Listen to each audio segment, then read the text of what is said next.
ये है talks news network और आप देख रहे हैं पॉलिटॉक्स, राजनीति का कच्चा चिट्ठा। एमपी की 28 सीटों पर हुए उपचुनाव में मिली हार की भड़ास कमलनाथ ने ज्योतिरादित्य सिंधिया पर निकाली। कमलनाथ ने सिंधिया पर कांग्रेस में रहते हुए अपने काम कराने का प्रेशर डालने की बात कही।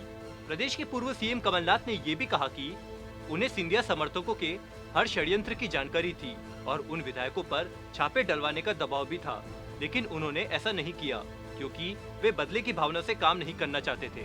उपचुनाव में हुई हार की समीक्षा बैठक में कमलनाथ ने अपनी भड़ास सिंधिया पर निकालते हुए ये बात कही। इसके साथ ही आगामी विधानसभा चुनाव को लेकर भी अपने इरादे स्पष्ट कर दिए हैं। कमलनाथ ने सिंधिया के साथ मुख्यमंत्री शिवराज सिंह चौहान पर भी निशाना साधा। कमलनाथ ने सिंधिया पर हार का गुबार निकालते हुए कहा कि सरकार में रहते मुझ पर सिंधिया का काम करने के लिए 4 रिटायर्ड अफसरों का प्रेशर रहता था। वे हमेशा वल्लभ भवन में रहते थे। सिंधिया समर्थकों द्वारा सरकार गिराने के षड्यंत्र की हर मूवमेंट की जानकारी थी।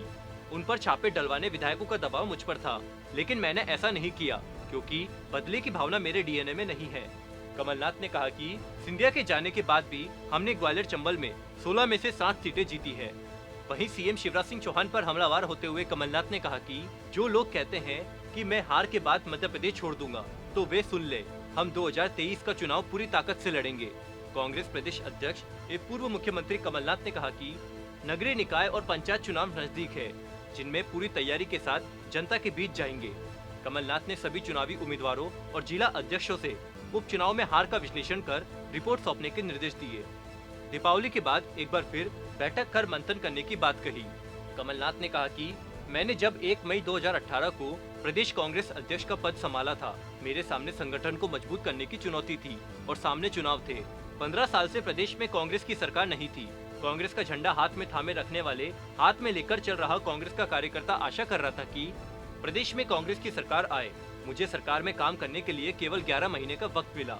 इस दौरान मैं कई चुनौतियों से गुजरा हूँ। किसानों की कर्ज माफी, युवाओं को रोजगार देना और प्रदेश में निवेश लाना प्राथमिकता रही। कमलनाथ ने आगे कहा कि जब मैंने सीएम पद से 20 मार्च को इस्तीफा दिया, मेरे सामने 2 रास्ते थे। पहला, मैं सब कुछ छोड़ छाड़ के चला जाऊं। दूसरा, यही रहकर प्रदेश की जनता की सेवा करूं। मैंने तय किया कि मैं यही रहकर प्रदेश की जनता की सेवा करूंगा। कांग्रेस जनों को अकेला नहीं छोड़ूंगा। समीक्षा बैठक में राज्यसभा सांसद दिग्विजय सिंह, कमलनाथ, सुरेश पचौरी, अरुण यादव, अजय सिंह के साथ विधायक और उपचुनाव में जीते एवं हारे उम्मीदवार शामिल रहे। पॉलिटॉक्स ब्यूरो, भोपाल।